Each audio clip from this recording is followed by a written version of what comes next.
നമസ്കാരം. മഞ്ഞുമലയുടെ ഒരു അറ്റം മാത്രമാണ് ശബരിമലയുമായി ബന്ധപ്പെട്ട് ഇതുവരെ നമ്മൾ കേട്ടതും അറിഞ്ഞതുമായ കാര്യങ്ങൾ. ശബരിമലയിലെ കൊള്ളയുമായി ബന്ധപ്പെട്ട് ഇപ്പോൾ അന്വേഷണം നടത്തുന്ന പ്രത്യേക അന്വേഷണ സംഘം SIT അവർ ഫോക്കസ് ചെയ്യുന്നത് രണ്ട് കാര്യങ്ങളിൽ മാത്രമാണ്. ഒന്ന്, ദ്വാരപാലക ശില്പങ്ങളിലെ സ്വർണം മോഷ്ടിച്ചു. രണ്ട്, ശ്രീകോവിലിൻ്റെ കട്ടിളപ്പടിയിലെ സ്വർണം മോഷ്ടിച്ചു. ഈ രണ്ട് കാര്യങ്ങളിൽ മാത്രമാണ് അവർ കേന്ദ്രീകരിക്കുന്നത്. എന്നാൽ അത് മഞ്ഞുമലയുടെ ഒരറ്റം മാത്രമാണെന്നും സന്നിധാനത്തെ ഒട്ടുമിക്ക സ്വർണവും ഇവറ്റകൾ അടിച്ചു മാറ്റിയെന്നും ഇപ്പോൾ തിരിച്ചു കൊണ്ടുവച്ചിരിക്കുന്ന പലതും സ്വർണമാണോ അല്ലെങ്കിൽ അവയിൽ ആ പറഞ്ഞത്രയും സ്വർണമുണ്ടോ എന്ന കാര്യത്തിൽ സംശയമുണ്ടെന്നുമുള്ള സാഹചര്യം രൂപപ്പെടുന്നു. നിർഭാഗ്യവശാൽ അന്വേഷണ സംഘത്തിന് പലതും ബോധ്യപ്പെട്ടിട്ടും അവർക്ക് അതിലേക്ക് ആഴത്തിൽ പോകാൻ കഴിയുന്നില്ല. അന്വേഷണ സംഘത്തിൻ്റെ മേധാവി ADGP വെങ്കടേഷ് സത്യസന്ധനായ ഉദ്യോഗസ്ഥനാണ്. പക്ഷെ അന്വേഷണത്തിന് നേതൃത്വം കൊടുക്കുന്ന പോലീസ് ഉദ്യോഗസ്ഥന്മാരിൽ പലർക്കും രാഷ്ട്രീയ മേലാളന്മാരുടെ ഉത്തരവ് അംഗീകരിക്കേണ്ടി വരുന്നു. പ്രത്യേകിച്ച് വിജിലൻസ് ഡയറക്ടർ എന്ന നിലയിലാണ് വെങ്കടേഷിനെ ചുമതലയേൽപ്പിച്ചിരിക്കുന്നത്. വിജിലൻസിൽ കാര്യങ്ങൾ നിയന്ത്രിക്കുന്നതും കാര്യങ്ങൾ കോർഡിനേറ്റ് ചെയ്യുന്നതുമൊക്കെ പൃഥ്വിരാജ് എന്ന ഇടത് യൂണിയൻ നേതാവായ പോലീസ് ഓഫീസറാണ്, DYSP ആണ്. അദ്ദേഹമാണ് ആളുകളെ പിക്ക് ചെയ്യുന്നത്. അദ്ദേഹമാണ് അന്വേഷണത്തിൻ്റെ ഘട്ടങ്ങളെ നിയന്ത്രിക്കുന്നത്. അദ്ദേഹത്തിൻ്റെ താല്പര്യം തീർച്ചയായും CPMൻ്റെ താല്പര്യമാണ്. അത് ADGP വെങ്കടേഷ് അറിയണമെന്നില്ല. കാരണം കാര്യക്ഷമതയുള്ള ഉദ്യോഗസ്ഥൻ തന്നെയാണ് പൃഥ്വിരാജും. അതുകൊണ്ട് തന്നെ അടിമുടി ദുരൂഹതകൾ ഏറുകയാണ്. ഇന്നലെ 2 ജാമ്യാപേക്ഷകൾ ഇതുമായി ബന്ധപ്പെട്ട് ഹൈക്കോടതിയിൽ വന്നപ്പോൾ അതിശക്തമായ നിലപാട് അന്വേഷണ സംഘം എടുത്തു. ആ നിലപാട് ആത്മാർത്ഥതയുള്ള നിലപാട് തന്നെയാണ്. പക്ഷേ ആ നിലപാടിൽ അവർ പറഞ്ഞിരിക്കുന്ന കാര്യങ്ങൾ ചില സത്യങ്ങൾ വെളിപ്പെടുത്തുന്നുണ്ട്. ശബരിമലയിൽ നിന്ന് മോഷ്ടിക്കപ്പെട്ട സ്വർണം വാങ്ങി എന്ന് കരുതപ്പെടുന്ന ബെല്ലാരിയിലെ ജുവലറി ഉടമ ഗോവർദ്ധൻ്റെ ജാമ്യാപേക്ഷ വരുന്നു. ഗോവർദ്ധന് വേണ്ടി ഹാജരായത് ഹൈക്കോടതിയിലെ ഏറ്റവും പ്രഗത്ഭനായ അഭിഭാഷകൻ വിജയഭാനുവാണ്. അദ്ദേഹം അതിശക്തമായ വാദങ്ങൾ ഉയർത്തി. അദ്ദേഹം പറഞ്ഞു, ഇവിടെ തൻ്റെ കക്ഷി നിരപരാധിയാണ്. തൻ്റെ കക്ഷി സ്വർണം വാങ്ങുമ്പോൾ ഇത് മോഷ്ടിക്കപ്പെട്ടതാണെന്നറിയില്ല. മാത്രമല്ല ദേവസ്വം ബോർഡിൻ്റെ അക്കൗണ്ടിലേക്കാണ് അതിൻ്റെ പണം കൊടുത്തത്. എന്നിട്ടിപ്പോൾ തൻ്റെ കക്ഷിയുടെ പണവും പോയി, കക്ഷിയുടെ ജുവലറിയിൽ നിന്നും സ്വർണവും എടുത്തുകൊണ്ട് പോയി. അനധികൃതമാണ്, എന്തിനു ചെയ്തു എന്ന് ചോദിച്ച് ശക്തമായ വാദം ഉന്നയിച്ചപ്പോൾ ആ ഗോവർദ്ധന് ജാമ്യം കിട്ടിയാൽ അന്വേഷണ സംഘം കണ്ടെത്തിയ എല്ലാ കഥകളും പൊളിഞ്ഞു പോകുന്ന സാഹചര്യം ഉണ്ടാവും. ആ സാഹചര്യം മുൻകൂട്ടി കണ്ട് ശക്തമായ വാദമാണ് ഇന്നലെ പ്രോസിക്യൂഷൻ കോടതിയിൽ ഉന്നയിച്ചത്. പ്രോസിക്യൂഷൻ പറയുന്നു, ഗോവർദ്ധനും ഉണ്ണികൃഷ്ണൻ പോറ്റിയും പങ്കജ് ഭണ്ഡാരിയാണ് സ്മാർട്ട് ക്രിയേഷൻസിന്റെ ഉടമ. ഇവർ 3 പേരും ഈ അന്വേഷണം ആരംഭിച്ച ഹൈക്കോടതി പരിഗണിച്ചുകൊണ്ടിരുന്ന ഒക്ടോബർ 1 ബാംഗ്ലൂരിൽ വെച്ച് രഹസ്യമായി കൂടിക്കാഴ്ച നടത്തി. എന്ന് വെച്ചാൽ 2019 ഇവരെല്ലാം ചേർന്ന് മോഷ്ടിച്ച സ്വർണവുമായി ബന്ധപ്പെട്ട വിവാദങ്ങൾ ഉണ്ടാകുമ്പോൾ എങ്ങനെ നിലപാടെടുക്കണം എന്ന് പറയാൻ ഗൂഢാലോചന നടത്തിയതാണ് എന്ന് പറഞ്ഞു. വളരെ ശക്തമായ വാദമായിരുന്നു. ഇങ്ങനൊരു കൂടിക്കാഴ്ച നടന്ന കാര്യം അഭിഭാഷകന് പോലും അറിയുമായിരുന്നില്ല. ഒരു സർജിക്കൽ സ്ട്രൈക്ക് പോലെയാണ് അന്വേഷണ സംഘത്തിന്റെ റിപ്പോർട്ടായി കോടതിയിലെത്തിയത്. അതുകൊണ്ട് തന്നെ അഭിഭാഷകന് കൂടുതൽ സമയം ചോദിക്കേണ്ടി വന്ന് ഇന്നത്തേക്ക് മാറ്റിവെച്ചിരിക്കുകയാണ്. ഇത്രയും ശക്തമായ ഗൂഢാലോചന ഇവിടെ നടന്നു. ഇവർ ഒരുമിച്ചാണ് ഈ സ്വർണം മുഴുവൻ അടിച്ചു മാറ്റാൻ ശ്രമിച്ചത്. അതുകൊണ്ട് ജാമ്യം കൊടുക്കരുത്, അയാൾ കൃത്യമായ ഉത്തരവാദിയാണ്. മാത്രമല്ല 95 മുതൽ ശബരിമലയിലെ സ്ഥിരം സന്ദർശകനാണ് എന്ന് പറയുന്നു ഗോവർദ്ധൻ. അപ്പോൾ സ്വാഭാവികമായും ഇത് സ്വർണം പൊതിഞ്ഞതാണ് എന്നറിയാമായിരുന്നു. അറിഞ്ഞുകൊണ്ട് തന്നെയാണ് ഇത് ചെയ്തത് എന്ന് പറയുന്നു. മാത്രമല്ല ഈ അടിച്ചുമാറ്റപ്പെട്ട ദ്വാരപാലക ശില്പം ആദ്യം കൊണ്ടുപോയത് ഹൈദരാബാദിലെ സ്വർണ്ണപ്പണിക്കാരനായ നരേഷിൻ്റെ അടുത്താണ്. നരേഷ് പറഞ്ഞു ഇത് സ്വർണം പൊതിഞ്ഞതാണ്, അതുകൊണ്ട് തന്നെ അതിന് പൂശാൻ പറ്റില്ല, ഇത് ചെമ്പുപാളിയല്ല എന്ന് പറഞ്ഞതുകൊണ്ട് അത് നടന്നില്ല. അപ്പോൾ ഗോവർദ്ധൻ അതും അറിയാമായിരുന്നു. അതുകൊണ്ട് ഗോവർദ്ധൻ പ്രതിയാണ് എന്ന വാദമാണ് ഇന്നലെ SITക്ക് വേണ്ടി അഭിഭാഷകൻ കോടതിയിൽ ഉന്നയിച്ചത്. വളരെ ശക്തമായ വാദം എന്ന് പറയാതിരിക്കാൻ നിവൃത്തിയില്ല. മാത്രമല്ല മറ്റൊരു ജാമ്യാപേക്ഷ വരുന്നു. അത് പത്മകുമാറിൻ്റെയാണ്. പത്മകുമാർ അറിഞ്ഞുകൊണ്ട് തന്നെയാണ് ഈ തട്ടിപ്പ് നടന്നത്. അനുമതി കൊടുത്തിരിക്കുന്നു എന്ന് സ്വന്തം കൈപ്പടിയിൽ എഴുതി വെച്ചിട്ടുണ്ട്. സ്വർണം പൊതിഞ്ഞ ചെമ്പിപ്പാളികൾ എന്നത് മാറ്റി സ്വർണം പൂശിയ ചെമ്പിപ്പാളികൾ എന്ന് എഴുതി ചേർത്തതും ആ പത്മകുമാർ തന്നെയാണ്. അതുകൊണ്ട് പത്മകുമാറിന് ബന്ധമുണ്ട് എന്ന വാദമാണ് ഉന്നയിച്ചത്. ശക്തമായ വാദമായിരുന്നു ഹൈക്കോടതിയിൽ. ജാമ്യാപേക്ഷയിൽ ഉത്തരവ് വന്നിട്ടില്ല, പക്ഷേ ജാമ്യം നിഷേധിക്കാവുന്ന സാഹചര്യമുണ്ട്. ഒപ്പം ഇവർ പറയുന്നത് ഇതൊരു തുടക്കം മാത്രമായിരുന്നു, വലിയൊരു കൊള്ളയുടെ ഗൂഢാലോചനയാണ് നടന്നത്. പിടിക്കപ്പെട്ടില്ലായിരുന്നെങ്കിൽ സ്വാഭാവികമായും വലിയ തോതിൽ കൊള്ളയടിക്കപ്പെടുമായിരുന്നു. ശബരിമലയിലെ സ്വർണം മുഴുവൻ നഷ്ടപ്പെടുമായിരുന്നു. അത്ര വലിയൊരു കൊള്ളയുടെ ഒരു ഭാഗം പൂർത്തിയായപ്പോൾ കണ്ടെത്തി എന്നാണ് പറഞ്ഞത്. ഇങ്ങനെ കോടതിയിൽ ശക്തമായി വാദിച്ച് ജയിക്കാൻ ശ്രമിക്കുന്ന അന്വേഷണ സംഘം ഉത്തരം പറയേണ്ട ചില കാര്യങ്ങൾ കൂടിയുണ്ട്. വലിയ രാഷ്ട്രീയ ഇടപെടൽ ഉണ്ടായിട്ടുണ്ടാവാം എന്ന് സംശയിക്കാൻ പറ്റുന്ന സാഹചര്യമുണ്ട്. അതിലാദ്യത്തേത്, എങ്ങനെയാണ് ഈ സ്വർണ്ണമോഷണം കണ്ടെത്തിയത്? സ്വർണ്ണമോഷണം കണ്ടെത്തിയത് ദ്വാരപാലക ശില്പങ്ങളും കട്ടിളപ്പടിയും തിരിച്ചെത്തിയപ്പോൾ അവ തൂക്കിയപ്പോൾ അവയിൽ തൂക്കവ്യത്യാസം വരികയും ആ തൂക്കവ്യത്യാസം സ്പെഷ്യൽ കമ്മീഷണറുടെ ശ്രദ്ധയിൽപ്പെടുകയും ചെയ്തപ്പോഴാണ്. മറ്റാരുടെയും ശ്രദ്ധയിൽപ്പെട്ടില്ല. സ്പെഷ്യൽ കമ്മീഷൻ എന്ന് പറയുന്നത് ജില്ലാ ജഡ്ജിയാണ്. ഈ സ്പെഷ്യൽ കമ്മീഷണർ ശ്രദ്ധയിൽപ്പെട്ടു ഈ തൂക്കവ്യത്യാസം. അവിടെയാണ് ഈ അന്വേഷണം ആരംഭിക്കുന്നതും അവിടെയാണ് ഹൈക്കോടതിയിലേക്ക് കാര്യങ്ങൾ നീങ്ങുന്നതും. ആദ്യത്തെ ചോദ്യം, ഈ തിരിച്ചു കൊണ്ടുവന്നത് ഒറിജിനൽ തന്നെയാണോ, അതോ ഇത് മുഴുവൻ മറിച്ചു വിറ്റിട്ട് പുരാവസ്തു മാഫിയ സംഘത്തിന് കൈമാറിയിട്ട് പകരം അവർ ഒപ്പിച്ചെടുത്തതാണ്? കാരണം അളവെടുത്തു എന്ന് തെളിവുണ്ട്.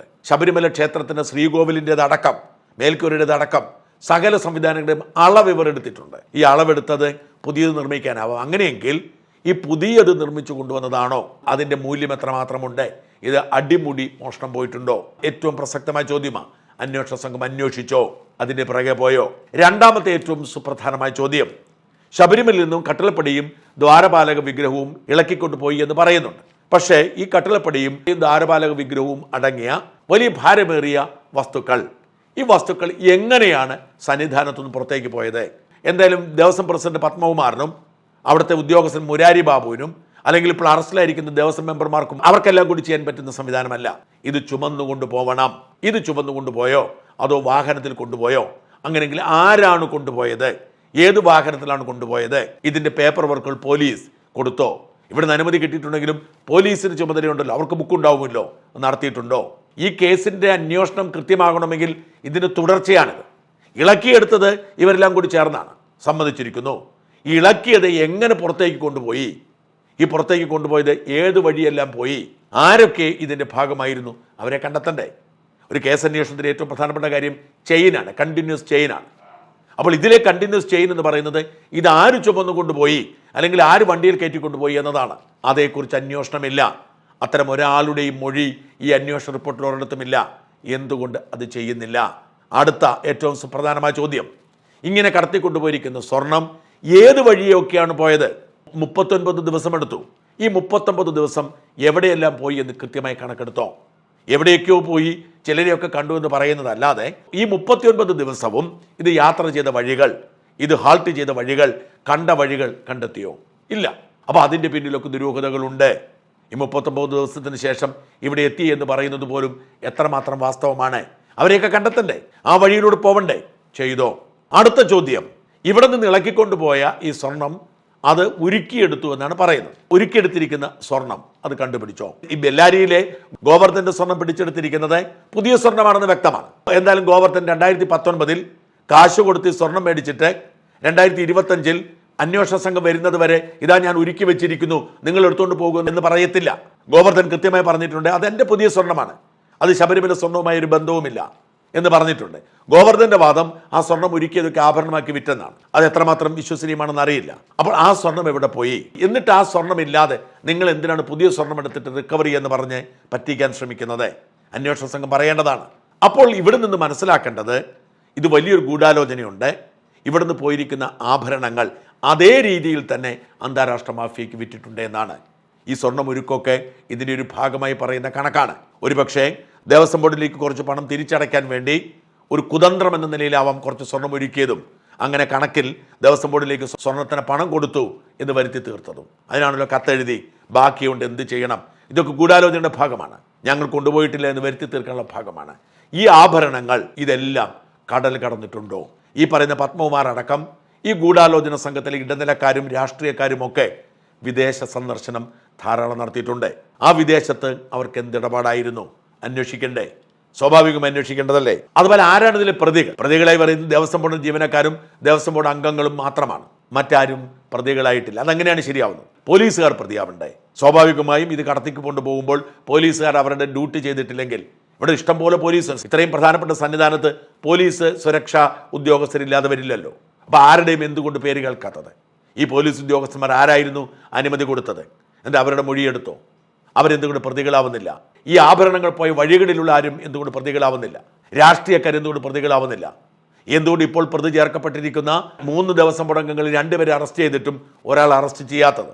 ഇത്തരം ഒരുപാട് സംശയങ്ങൾ ഈ അന്വേഷണവുമായി ബന്ധപ്പെട്ടുണ്ട്.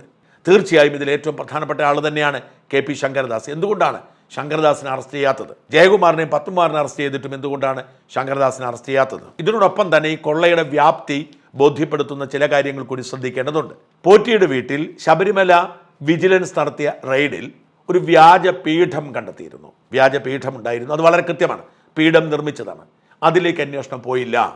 വ്യാജ പീഠം കണ്ടെത്തിയെങ്കിൽ ഇത്തരം വ്യാജന്മാർ പലതും അവിടെ ഉണ്ടാവുമെന്നല്ല അർത്ഥം. അവിടെ സ്ഥാപിച്ചിരിക്കുന്ന പലതും വ്യാജന്മാരാണെന്നല്ല അർത്ഥം. ഇപ്പം സന്നിധാനത്തുള്ളതെല്ലാം ഒറിജിനലാണോ വ്യാജനാണോ എന്ന് പരിശോധിച്ചിട്ടുണ്ടോ? ഒരു കാര്യം കൂടി ചോദിക്കട്ടെ, ഏറ്റവും സുപ്രധാനമായ കാര്യം. 2017 സന്നിധാനത്തെ കൊടിമരം പുതുക്കിപ്പണിതു. പുതുക്കിപ്പണിയാൻ തീരുമാനമെടുത്തപ്പോൾ അതിൻ്റെ നോട്ടിൽ പറയുന്നത് അത് തടി കൊണ്ട് നിർമ്മിച്ച് അതിൻ്റെ അടിഭാഗം ദ്രവിച്ചു പോയി എന്നാണ്. വാസ്തവത്തിൽ അത് കോൺക്രീറ്റിലായിരുന്നു നിർമ്മിച്ചത്, അത് തടിയായിരുന്നില്ല. അങ്ങനെ പുതുക്കിപ്പണിയാൻ വേണ്ടി ഇറക്കിയ കൊടിമരത്തിലെ അഷ്ടദിക്പാലകരെവിടെ? അവരെ അടിച്ചു മാറ്റിയിരിക്കുന്നു. അഷ്ടദിക്പാലകരില്ലാതാണ് കൊടിമരം പുനഃസ്ഥാപിച്ചത്. ഇത് അഷ്ടദിക്പാലകനെയും അടിച്ചു മാറ്റി എന്നതിന് തെളിവാണ്. അത് മാത്രമല്ല അതിൻ്റെ പ്രാധാന്യം. തിരുവിതാംകൂർ ദേവസ്വം ബോർഡിന് കീഴിലുള്ള തിരുവല്ല അടക്കമുള്ള അനേകം സുപ്രധാനമായ ക്ഷേത്രങ്ങളിൽ ഈ കാലയളവിൽ കൊടിമരം പുതുക്കിപ്പണിയൽ പണി നടന്നിട്ടുണ്ട്. ഈ കൊടിമരം പുതുക്കിപ്പണിയൽ നടക്കുമ്പോൾ അതിലെ അഷ്ടദിക്പാലകരും മറ്റ് ദൈവങ്ങളുമൊക്കെ അവിടെ തന്നെ ഉണ്ടോ? അത് പ്രധാനപ്പെട്ട കാര്യമല്ലേ? ഈ അഷ്ടദിക്പാലകരെ സന്നിധാനത്തുനിന്ന് മോഷണം പോയെങ്കിൽ മറ്റു കൊടിമരങ്ങളിൽ അഷ്ടദിക്പാലകരുണ്ടോ? സ്വാഭാവികമായി കണ്ടെത്തണം. ഇനി ഉണ്ടെങ്കിൽ തന്നെ അത് ഡ്യൂപ്ലിക്കേറ്റ് ആണോ? ഒറിജിനലിനെ കടത്തി പുരാവസ്തു വഴി വിറ്റിട്ട് ഡ്യൂപ്ലിക്കേറ്റ് ഉണ്ടാക്കി വെച്ചതാണോ? ഇത്തരം ഒരുപാട് ചോദ്യങ്ങൾ ബാക്കിയാവുകയാണ് ഈ അന്വേഷണവുമായി ബന്ധപ്പെട്ട്. അന്വേഷണം നേരായ ദിശയിലാണ് എന്ന് പറയുമ്പോഴും സംശയിക്കേണ്ട സാഹചര്യങ്ങൾ പലതുണ്ട്. ഇതിൻ്റെ പിന്നിൽ പ്രവർത്തിച്ച സകലരെയും പിടികൂടേണ്ടതുണ്ട്. കാരണം കേരളം കണ്ട ഏറ്റവും വലിയ കൊള്ളകളിലൊന്നായിരുന്നു. അന്വേഷണ സംഘം തന്നെ പറയുന്നു അയ്യപ്പനെ പോലും അടിച്ചു മാറ്റാനുള്ള നീക്കമായിരുന്നു അന്ന്. ഒരുത്തിനെയും വെറുതെ വിടരുത്. ഉപ്പു തിന്നവരെല്ലാം വെള്ളം കുടിച്ചിട്ട് മാത്രമേ ഈ യുദ്ധം അവസാനിക്കാവൂ.